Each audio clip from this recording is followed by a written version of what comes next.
ถือก็ฟุก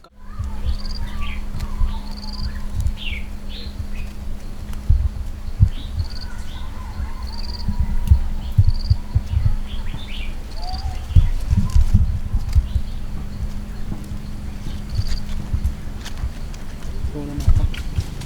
พี่เจ้าพี่เจ้าแล้วก็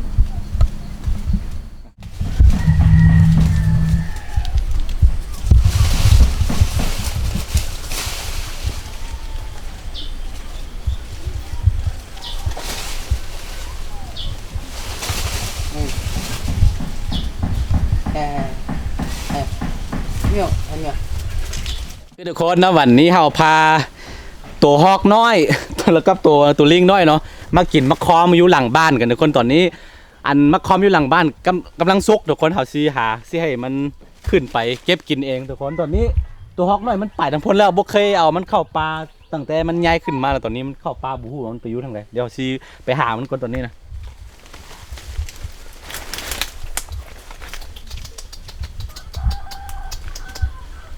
ดูผู้ยี่ดัง มันดีแล้วพุ่นอะไรเฮ้ย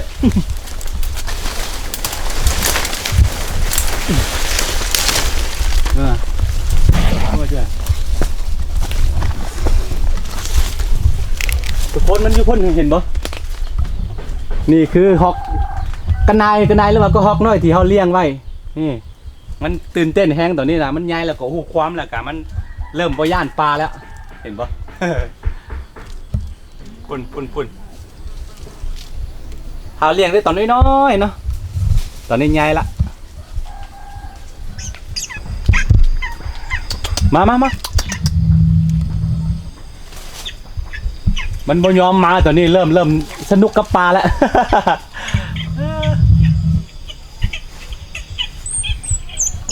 ตะโกนไปทำมาพี่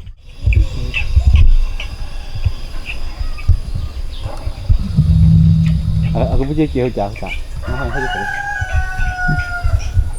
nghe không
ตอนนี้เอาซิฟักมันขึ้นปีนต้นไม้เลยตอนนี้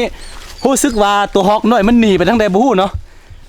หลังจากตอนน้อยๆมันย่านปลาตัวนี้มันใหญ่มาแล้วก็มันตื่นเต้นแฮงเข้าปล่อยมันเข้าไปแล้วก็บ่ฮู้ว่ามันไปทางใดเดี๋ยวจักหน่อยมันก็กลับมาลุ้นกันว่าสิกลับมาบ่ ตั้งแต่เฮาเลี้ยงใหญ่มาบ่ได้ปล่อยจักบาทตัวฮอกน้อยมาขึ้นมาได้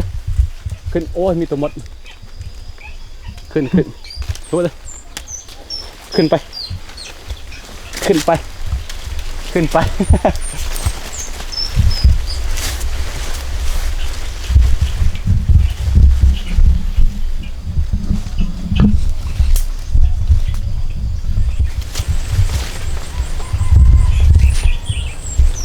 โอ้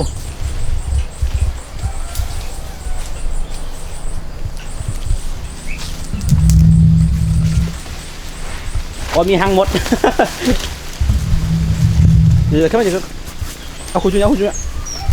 มีหางหมดส้มพี่น้องหางหมดส้ม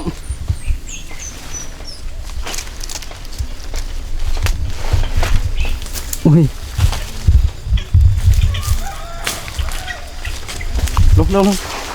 ลงไป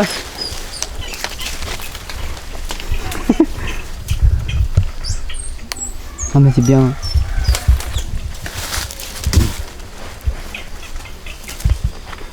ตอนนี้เจ้าบุญรอดมันกินเต็มปากแล้วเต็มแก้มมันเราเห็นบ่นี่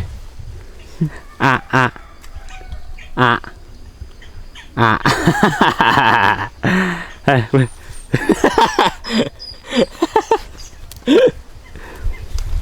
โอเคเขาสิไปตามหาเจ้าก็ฮอกน้อยต่อเนาะบู๊มันไปทางใด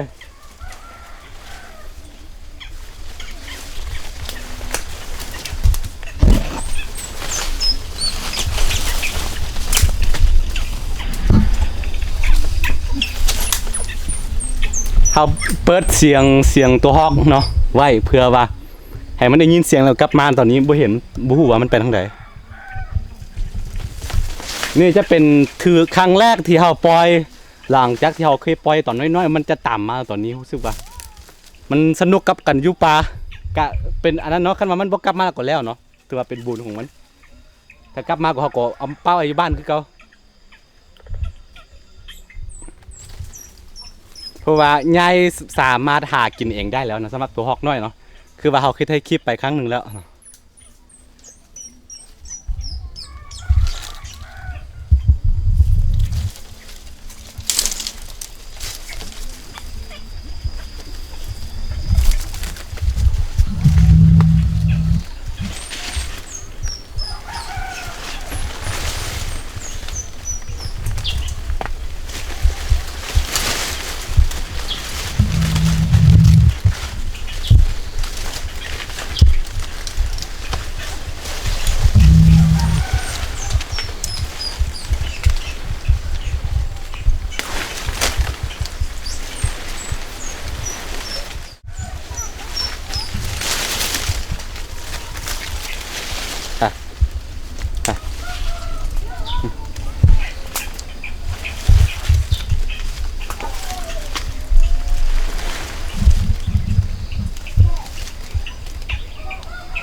เหมือนก่อหางเนี่ย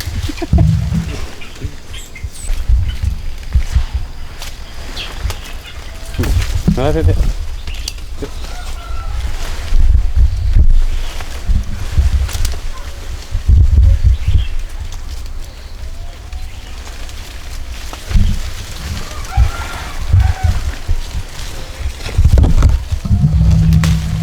มาพี่เอาเฮ้ยรอด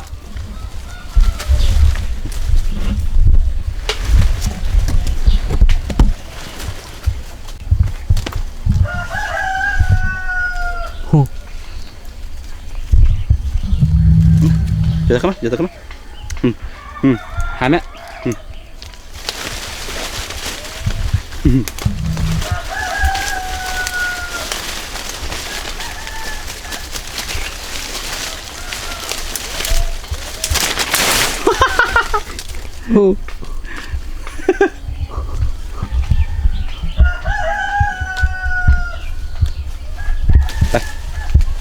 ไปเดี๋ยวเข้ามาเดี๋ยวเข้ามา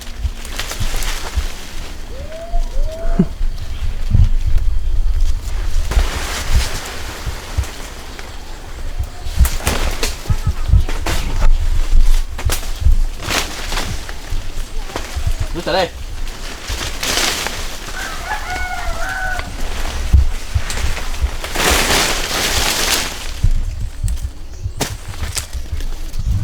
nước chỉ đang phun là hở không? Nó chỉ kìa. สรุปก็คือเจ้ากระหอกน้อยมันหนีเข้าป่าตอนนี้เนี่ยบ่เห็นมันบ่เห็นเนาะคือปัญหาคือเขาเป็นห่วงเดี๋ยวมันขำมาแล้วมันสิห้องอ่ะนะเพราะว่ายังน้อยยังบ่ใหญ่เต็มตัวเลยค่ะยังย่านค่อนข้างย่านอยู่แล้วก็ติดคนเนาะเดี๋ยวค่อยเฮาค่อยมาเอิ้นอีกทีนึง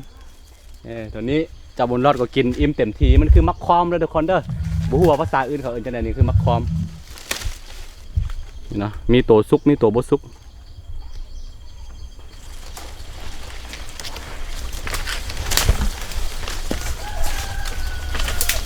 วิธีแบบ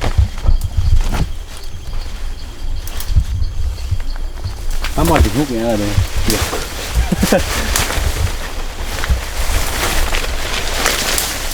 มาแล้วมันกลับมาแล้ว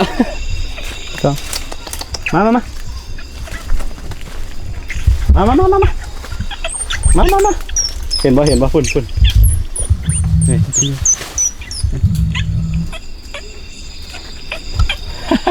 มันยันหมามีหมามานำคือเสร็จแล้วมากลับมา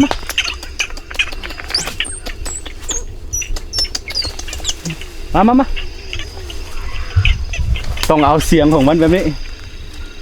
มา